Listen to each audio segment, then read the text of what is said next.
in the elections tomorrow. Crucially, Eugene, the peso, the Argentinian peso, was sliding really badly in the last few weeks up until the U.S. Treasury intervened with this really extremely unusual $20 billion bailout, $20 billion in U.S. taxpayer funds. It's very much not clear that that has any short-term benefit for the American people. There are definitely benefits here for Argentinian cattle ranchers and investors around the world. And then we'll see whether the intended goal of influencing the election here tomorrow actually plays out the way Trump wanted it to, Eugene. MSNBC's David Noriega in Argentina, thank you. And joining us now is the Vice President of the South Dakota Cattlemen's Association and owner of Bieber Red Angus Ranch, Craig Bieber. Quick disclosure, my father-in-law is on the board of the South Dakota Cattlemen's Association. Craig, thank you for joining us this morning. One thing I have learned about beef ranchers, especially in South Dakota, but across the country, is that they just want to be able to do their work, right? They're not looking for handouts from the federal government, but they're looking for the federal government to not make it harder. And it seems like what the president is doing here is going to make work harder for cattlemen across the country. Your reaction? Well, thank you for having me on, Eugene. I absolutely agree with what you said. I mean, the reality is that we want the government to stay out of our business. Our market signals work. We've actually headed into this by having lower supplies, and beef is not that high comparatively to everything else that we buy, that consumers buy. And so the reality is we just want to be left alone. We don't want handouts. We're very independent, and what Trump's suggesting will actually hurt our markets more than it's going to help. And it takes a long time to affect the beef market because of the cycle of what it takes to raise calves. Mr.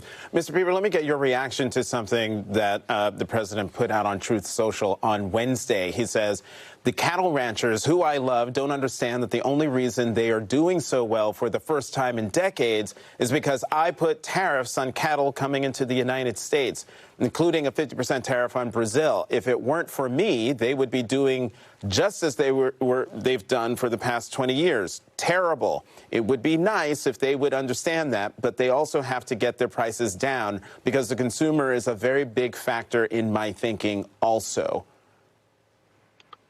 I think the president is delusional in the fact that, I mean, he had anything to do with these markets. We were headed into these markets because, we'd had a number of tough years with drought.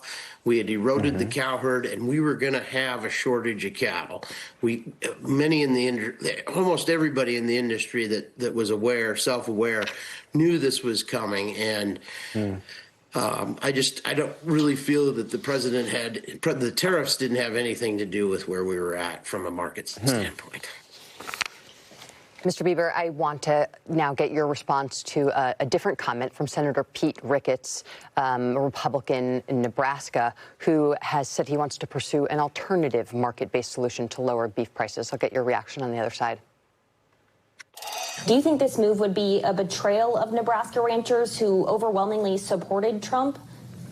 So we're going to continue to work with the administration with regard to what their policies are and really help them to be able to adopt a market-based solution for bringing beef prices down. But do you think that move would be a betrayal?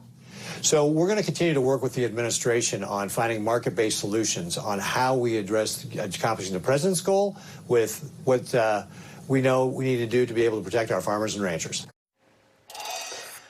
So what we saw there was a very diplomatic and polite response from Mr. Ricketts, someone who sort of is a representative of the rest of the Republican Party and being reticent to criticize Donald Trump on the record. What are you hearing in your conversations with Republican lawmakers who seemingly support the position that you have articulated?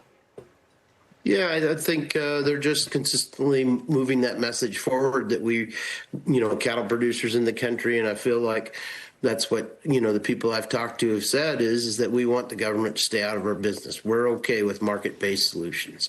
And I think the things that Senator Ricketts talks about there are exactly what we want, but we just don't need government intervention. Mr. Bieber, I have a question that Eugene planted in my ear. It's a really simple one. Are you going out to do chores after this? As soon as it gets light, we got about about 2,500 head of cattle to get fed. So, yes. He looks very bundled up. I know what that outfit looks like, sir. Craig Bieber, thank you so much. Thank you for coming to the weekend. Well, thank you for having me on. All right. Coming up, Trump openly asked states to redraw maps to favor Republicans, and they're following suit with North Carolina, passing a new map that would likely give them an extra seat. The Democrats are fighting back, and we'll talk to the executive director of their redistricting committee after the break. You're watching The Weekend.